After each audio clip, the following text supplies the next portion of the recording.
Ya, Prof, kalau gitu bagaimana nih tanggapan panjenengan ya, terkait dengan pelaporan Ustadz Khalid ini, Prof? Ya, ini kita sayang sekali ya di masa yang bisa dikatakan masa-masa kita memulihkan ekonomi nasional, tetapi justru Ya. banyak kita membahasanya hal-hal yang sifatnya menurut saya tidak begitu urgent ya. Dalam Ya. arti ini kan tidak ada orang radikal kemudian ngebom, kemudian ya teroris oke, tapi kalau soal radikalisme itu kan saya katakan jenis kelaminnya aja nggak jelas itu loh. Ya dari sisi hukum itu sangat sulit kita definisikan dan misalnya mau dijadikan delik.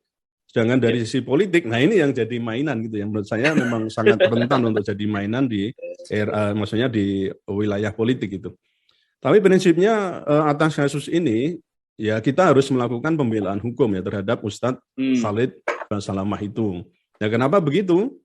Nah karena dakwah atau ceramah Ustadz Khalid Basalamah ini kan tidak perlu dipersoalkan secara hukum. Artinya kalau kita tinjau dari dua hal, misalnya yang pertama dari sisi lokusnya ya, lokus itu tempat. Ya. Beliau menyampaikan ceramah itu kan di masjid ya. Pesertanya juga para muslimin semua, kan itu kan. Dan agendanya adalah agenda dakwah atau tabligh. Dan tadi saya katakan ini juga diikuti oleh umat Islam semua. Nah jadi dalam hal ini kan tidak terkait dengan persoalan suku, agama atau kebudayaan dan lain sebagainya gitu.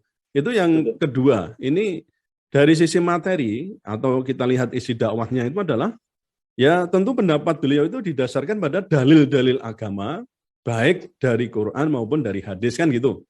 Ya, nah jadi kalau misalnya ada yang berbeda pendapat ya tentu hanya saat itu kemudian diklarifikasi atau minta pendapat atau kita adu argumentasi di situ kan begitu.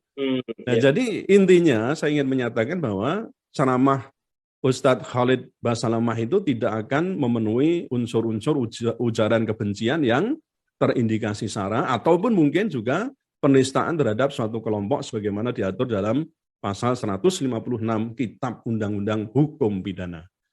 Oke, baik. Jadi jenengan tadi nyinggung ini tuh mainan politik ya. Menarik Prof itu. Menarik sekali ya. Tapi Prof, saya mendapati satu cuplikan tweet ya yang mengomentari tentang pelaporan isu Khalid Basalamah ini, Ustadz Khalid ini. Ini dari akun @iwanjanuar.com ya. Beliau meng-tweet ya, kewajiban seorang alim menjawab persoalan umat dengan pemahaman hukum yang ia yakini benar, bukan sesuai keinginan khalayak. Khilafiyah itu biasa, ya. Perbedaan itu biasa. Lama-lama rentenir bisa protes haramnya riba. LGBT gugat keharaman liwat, ya. Liwat itu berhubungan lewat anus ya. Kemudian mucikari gugat haramnya zina, ambiar. Gitu. Nah, bagaimana jenengan ya melihat persoalan ini dari konteks seorang penceramah, Prof? Iya. Ya kalau kita rasa-rasakan gitu ya Indonesia ini lama-lama akan ambiar gitu loh ya. Coba Anda bayangkan ya, kalau isi ceramah seorang ulama, ustadz ya atau mubaligh itu yang itu pada tempatnya dan memang untuk jamaah tertentu di situ ya, itu kemudian dianggap sebagai ujaran kebencian. Maka ya tadi akan banyak ayat-ayat Al-Quran dan hadis yang harus dihapus, ditiadakan dan atau mungkin juga dipersoalkan gitu Mas. Nah menurut saya kan ya tadi kalau tidak setuju dengan ceramah beliau ya bisa dipersoalkan gitu kan. Misalnya peserta kajian bisa mempersoalkan hanya sewaktu misalnya dalam acara atau dalam kajian tersebut, tidak perlu dibawa keluar apalagi sampai ke ranah hukum. Nah menurut saya justru yang semestinya harus dipersoalkan itu ya orang-orang atau pihak-pihak yang memotong video itu ya kemudian akhirnya kan bisa menghilangkan makna yang makna secara keseluruhan ya dari dakwah yang disampaikan itu ya, termasuk pihak-pihak yang memviralkan dan mengangkat video tersebut sehingga mengakibatkan kegaduhan di media sosial, mungkin juga di media maksudnya di dunia nyata.